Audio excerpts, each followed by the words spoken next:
राजकीय परिस्थिती पाहून शिंदे अजित पवारांना सोबत घेतलं। संघाच्या बैठकीत फडणवीसांकडून भूमिका स्पष्ट। उद्धव ठाकरेंनी धोका दिल्याचंही फडणवीसांचं वक्तव्य। अजित पवारांना सोबत घेण्याचा अपेक्षित फायदा महायुतीला मिळाला नाही। अजित पवारांना सोबत घेणं हा प्रयोग होता। संघाच्या आक्षेपानंतर बैठकीत फडणवीसांचं उत्तर।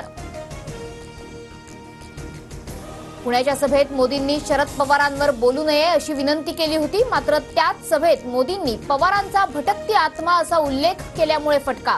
पदाधिकाऱ्यांच्या बैठकीत अजित पवारांचं वक्तव्य। पुण्याच्या मोदी बागेत बच्चू कडू शरद पवारांच्या भेटीला। पवारांसोबत भेट घेतोय पण जात नाही। 1 सप्टेंबरला निर्णय घेणार, बच्चू कडूंची प्रतिक्रिया। राज ठाकरेंची दुपारी 1 वाजता पत्रकार परिषद। राज ठाकरे मराठा आरक्षणाबाबत भूमिका जाहीर करणार। राज ठाकरेंचा 21 ते 26 ऑगस्ट पर्यंत विदर्भ दौरा। यवतमाळ, वाशिम, अमरावती, बुलढाणा, अकोल्यात पदाधिकाऱ्यांशी संवाद साधणार। शरद पवार गटाची शिवस्वराज्य यात्रा आज पुण्यात दाखल होणार। पुण्यातील 5 विधानसभा मतदारसंघातून यात्रा मार्गस्थ होणार। जरांगेंची 12 ऑगस्टला अहमदनगरमध्ये शांतता रॅली। रॅलीमुळे विद्यार्थ्यांची गैरसोय होऊ नये म्हणून शाळांना सुट्टी। नीट पीजी परीक्षा 11 ऑगस्टलाच होणार। परीक्षा पुढे ढकलण्याची मागणी सुप्रीम कोर्टानं फेटाळली। शेवटच्या क्षणी असा आदेश देता येत नाही, कोर्टाचं विधान। वरळीत म्हाडाची अल्पगटातली सर्वाधिक महागडी घरं। घराची किंमत तब्बल 2,62,00,000।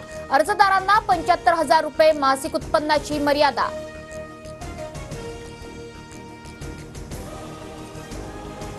कोल्हापूरच्या केशवराव भोसले नाट्यगृहाला लागलेल्या आगीचं कारण अद्याप अस्पष्ट। 4 वरिष्ठ अधिकाऱ्यांची चौकशी समिती 8 दिवसांमध्ये अहवाल देणार।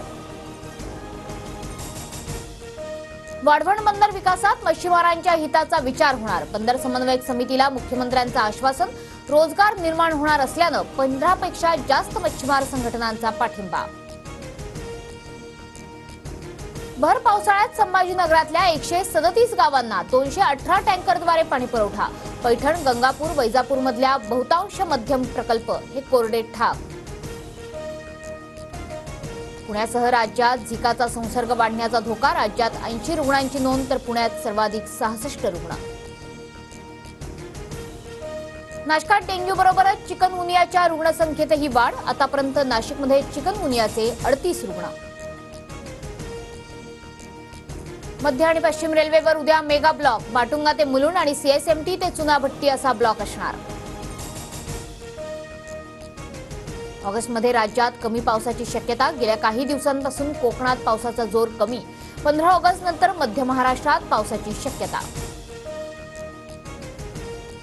पॅरिस ऑलिम्पिकमध्ये भारताला आणखी एक कांस्य। 57 किलो फ्रीस्टाईल कुस्तीमध्ये कुस्तीपटू अमन सेहरावतला कांस्य पदक। इस्रायलला जाणारी एअर इंडियाची विमानसेवा अनिश्चित काळासाठी बंद। इस्रायलमध्ये तणावाची स्थिती। इराणने इस्रायल विरोधात युद्ध घोषित केल्यानंतर विमानसेवा स्थगित। ब्राझीलमध्ये 62 प्रवाशांना घेऊन जाणारं विमान कोसळलं। विमान जळून खाक। दुर्घटना झालेल्या ठिकाणी अग्निशमन दलाची पथकं आणि बचाव पथकं रवाना।